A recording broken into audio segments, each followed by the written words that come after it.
두 번째로 베트남 근로자가 계절 근로자로 한국으로 송출되려면 어떤 조건을 충족해야 되는지에 대해서 물어보셨는데요.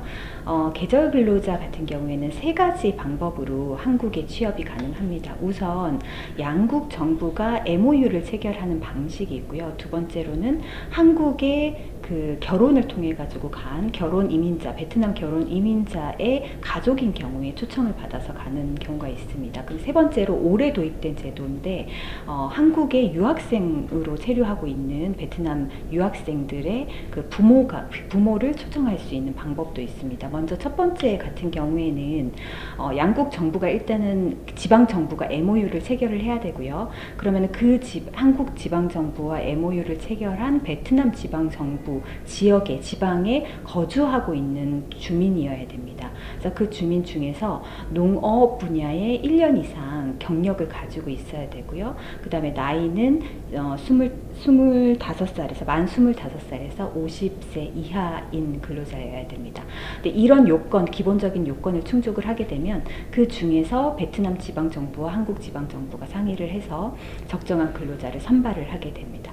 그리고 두 번째로 한국의 결혼을 통해 가지고 한국의 결혼 이민자로 체류하고 있는 베트남인이 있는 경우에 베트남인의 가족이라든지 한국에 있는 가족이라든지 아니면 여기 베트남에 있는 사촌인의 친척 같은 경우에 초청을 받아 가지고 한국으로 계절 근로자로 취업을 하실 수가 있습니다. 이 경우에는 연령이 이제 만 19세에서 이제 55세 이하여야 되고요. 이 외에 각 지방별로 이거는 방금 말씀드린 건 기본적인 조건이고 이 외에 지방별로 추가적인 조건을 더 추가를 할 수가 있습니다. 양 지방 정부 간에 상의를 해가지고요. 그 다음에 유학생 부모인 경우는 올해 최초로 이제 도입이 됐는데요. 유학생 부모인 경우는 일단 유학생이라는 게 유학비자, D2 비자를 가지고서 1년 수도권이 아닌 지방에 소재하고 있는 대학에서 1년 이상 체류를 하고 있는 유학생이어야 되고요. 그 다음에 앞으로 2학기 이상의 학기가 남아있는 유학생이어야 됩니다. 이런 유학생의 경우에 유학생의 부모라고 하면은 이제 초청을 받아서 오실 수가 있고요. 다만 이제 부모라고 하더라도 만 55세 이하여야지 신청이 가능합니다. 이렇게 세 가지 각각의 방식에 따라 가지고 요건이 좀 차이가 있기 때문에 요거를 확인하셔 가지고 해당되는 부분에서 하시면 되고요. 이제 여기까지는 좀 말씀드릴게요. 네. 그리고 세 번째 질문인데요. 세 번째 질문은 한배간 협력사업 프로그램에 따르면 어떠한 조직 기업이 계절 근로자 E8 근로자 선발 채용을 손출할 수 있는지에 대한 질문인데요. 계절 근로자 즉 E8 비자를 가지고 한국에 가는 경우에는 이 근로자 채용에서부터 그다음에 각 송출 과정에 있어서 지방 정부가 이것을 이제 진행을 해야 됩니다. 담당을 해야 됩니다. 그래서 민간 기업은 이제 민간 업체는 개입을 할 수가 없고요.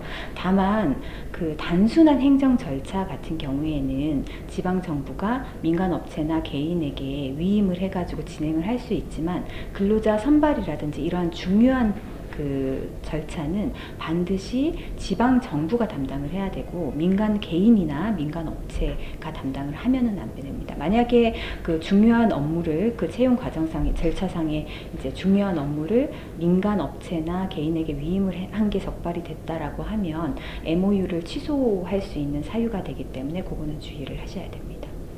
그리고 마지막으로 이제 네 번째 답변인데요.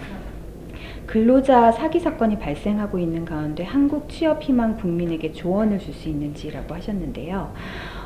일단 한국 정부는 근로자 송출 과정에서 여러 가지 행정적인 비용들이 발생을 합니다. 대표적으로 보면은 이제 비자 발급할 때 비자 발급 비용이라든지 아니면은 건강검진 비용이라든지 아니면 사전 취업 교육 같은 걸 할 때 교육 교육 비용이라든지 아니면 항공권이라든지 이런 것들이 있는데, 이런 실무적으로 발생하는 그런 그 필수적인 비용 외에는 근로자한테 그 비용을 징수하지 못하도록 하고 있습니다. 그래서 과도하게 이 외의 금액을 징수를 했다라고 하면은 그거는 그 송출을 당분간 중단을 하거나 송출에 대해서 부정적인 영향을 미칠 수 있는 요인이기 때문에 과도한 비용을 징수를 못하도록 되어 있고요.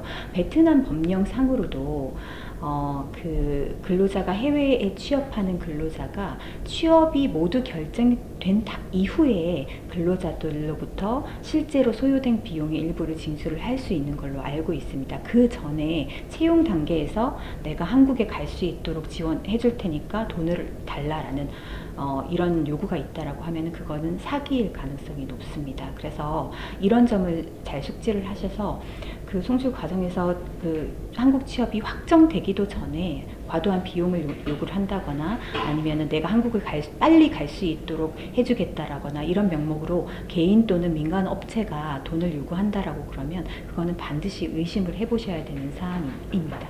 네.